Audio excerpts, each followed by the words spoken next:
యోగులు అనేటువంటి వారిని దహనం చేయరండి, సమాధి చేస్తారు.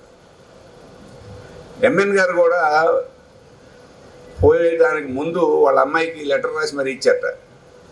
నా శరీరాన్ని మీరు దహనం చేయొద్దు, ఖననమే చేయండి, అంటే పాతి పెట్టండి అని చెప్పారట. అది తెలియక సాంప్రదాయబద్ధంగా మామూలుగా దహన కార్యక్రమం అంతా అయిపోయిన తర్వాత గుర్తొచ్చింది.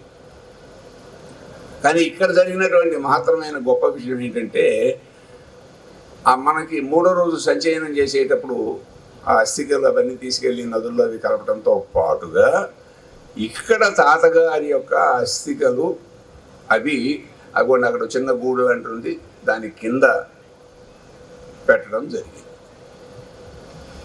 డిఎన్ఏ క్యాలిక్యులేషన్స్ ప్రకారంగా సైంటిఫిక్గా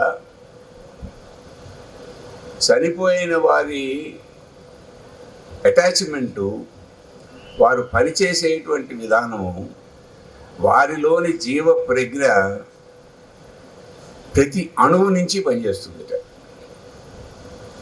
అలా వారి ఆ అస్థికల నుంచి వారు ఇప్పుడు ఇక్కడ పనిచేస్తున్నారు.